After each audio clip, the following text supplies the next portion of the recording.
There was a young girl who was very fond of piano music. She pestered her parents into giving her piano lessons. She often stayed up late at night, practicing piano notes on a sheet of paper with piano keys she made. One day, the girl was strolling along the town with her parents and noticed a grand piano in a small shop.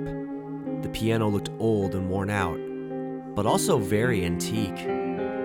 The girl begged her parents to buy the piano so she could play it at home. And finally, her parents gave in and asked the shopkeeper how much the piano cost.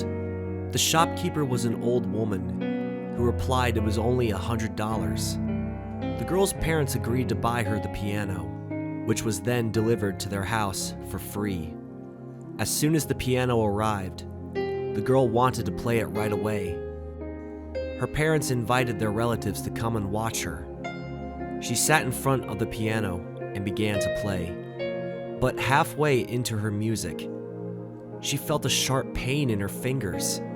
It felt like a small jab of a needle.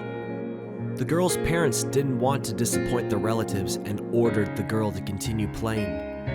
Eventually, after the visit was over and the relatives left, the girl was very worn out and passed out on her bed. Over the next few weeks, the girl continued playing the piano about 30 minutes a day. She kept feeling the sharp pains and discomfort each time she played. And on some occasions, she even collapsed out of exhaustion. But she kept playing and keeping on. One day, while playing the piano, the girl noticed one of the critical keys was jammed. She and her parents brought it to the old woman, who offered to fix it for no cost. She did, however, ask the parents to leave the store because the repair might not work if the curtains weren't drawn. Soon, the woman came back and said the piano was fixed. The parents brought it back home, and the girl continued playing. Over the next few weeks, she got very skinny. Her arms and body were almost skeletal, and her cheeks were sunken.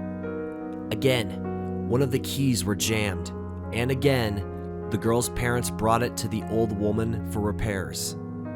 She once again drew the curtains and began the repairs. The father, curiously, moved one curtain aside and peeked into the shop.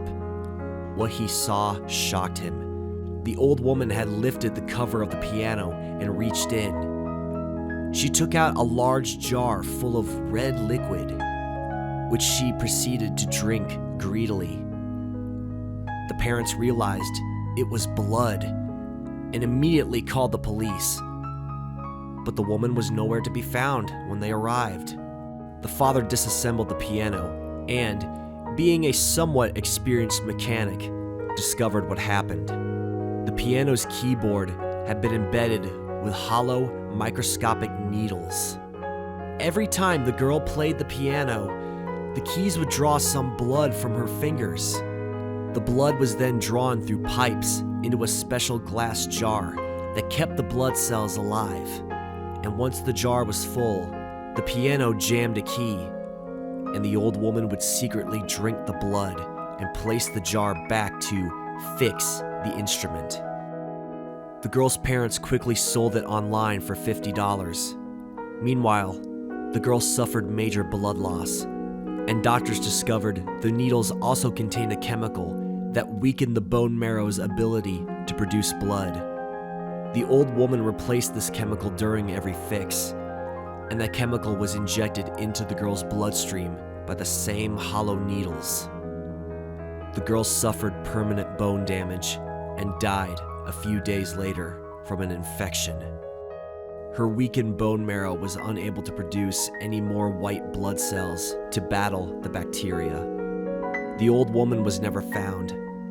Police discovered a secret escape door in the store and concluded that the woman ran down there when the girl's father phoned the police and escaped.